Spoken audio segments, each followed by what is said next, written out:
রাজস্ব ব্যবস্থাপনা বিভাগের সচিব হিসেবে এনবিআর কর্মকর্তাদের নিয়োগের সুযোগ রেখেই রাজস্ব নীতি ও রাজস্ব ব্যবস্থাপনা সংশোধন অধ্যাদেশ ২০২৫-এর নীতিগত ও চূড়ান্ত অনুমোদন দিয়েছে উপদেষ্টা পরিষদ।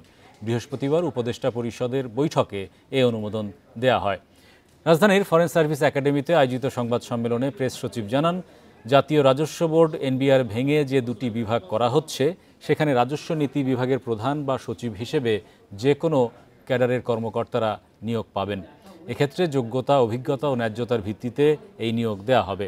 জ্বালানি উপদেষ্টার নেতৃত্বে গঠিত উপদেষ্টা পরিষদ কমিটির সুপারিশের ভিত্তিতে এই সিদ্ধান্ত নেওয়া হয়েছে। তবে রাজস্ব ব্যবস্থাপনা বিভাগের সচিব হিসেবে নিয়োগ হবে রাজস্ব কর্মকর্তাদের মধ্য থেকে। এর আগে চলতি বছরের ১২ মে রাষ্ট্রপতির অনুমোদনের পর রাজস্ব নীতি ও রাজস্ব ব্যবস্থাপনা অধ্যাদেশ ২০২৫ জারি করা হয়। বান্ডেল থাকলে প্রতি সেনমানিতে টাকা বাঁচবে। বিকাশ সেনমানি বান্ডেল কিনে জিতুন প্রতি লেনদেনে।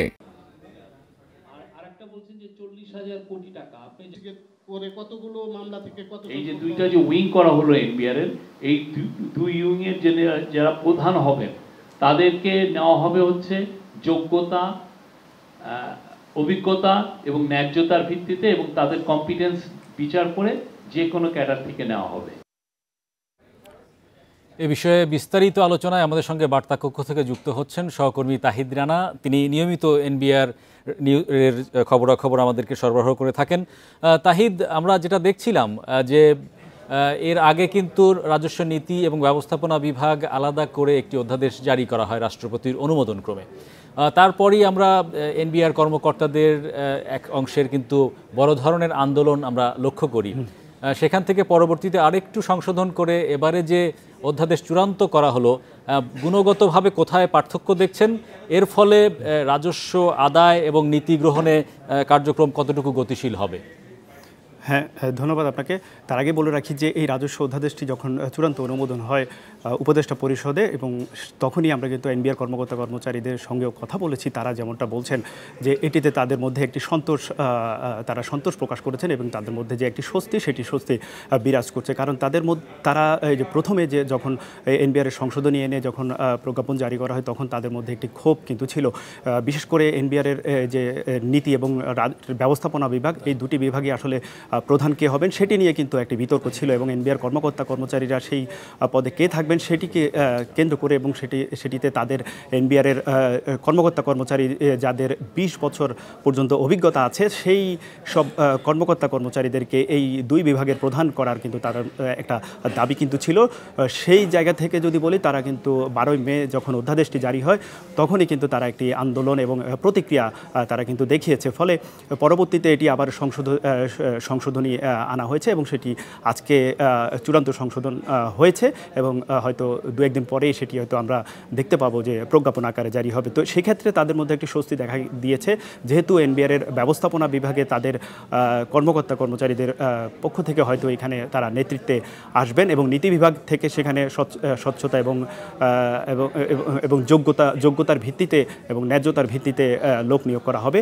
সেটি এনবিআরের কর্মকর্তা হতে পারেন এবং বাইরের কোনো ব্যক্তিও হতে পারেন। সেক্ষেত্রেও কিন্তু একটি কমিটি করা হবে। সেইখানে যদি কোনো যোগ্য এবং চূড়ান্ত কোনো ব্যক্তিকে পাওয়া যায়, সেক্ষেত্রে এই কমিটি সরকারকে জানাবে। সেখান থেকে হয়তো একজন যোগ্য ব্যক্তিকে নীতি বিভাগের প্রধান করা হবে।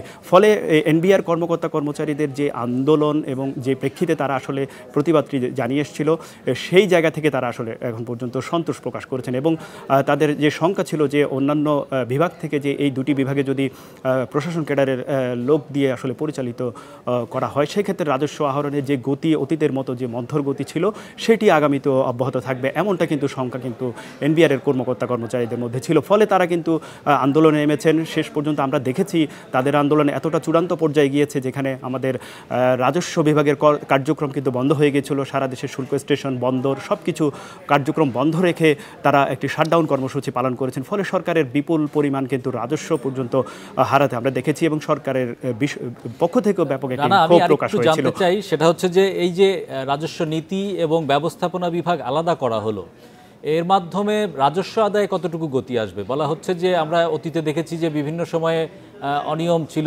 রাজস্ব যে কর ছাড় ছিল বিভিন্ন অনিয়ম এর সুযোগে কিন্তু অনেকেই কর্ছার নিয়েছেন এবং প্রভাবশালীদের সহায়ক নীতি গ্রহণ করা হয়েছে বিভিন্ন যোগসাজশে। সেই বিষয়গুলো প্রতিরোধ করা যাবে কিনা এই যে আলাদা বিভাগের মাধ্যমে? না, সেটি তো অতীতে আসলে এগুলো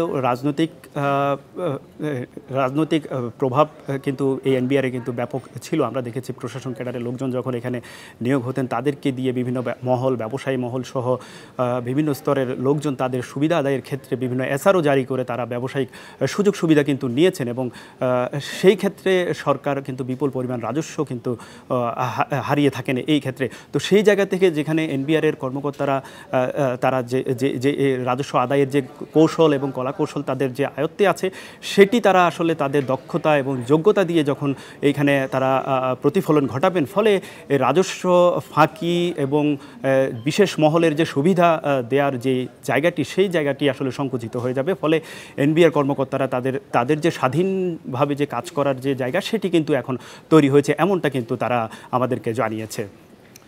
ধন্যবাদ তৌহিদ রানা আমাদের সঙ্গে যুক্ত হওয়ার জন্য।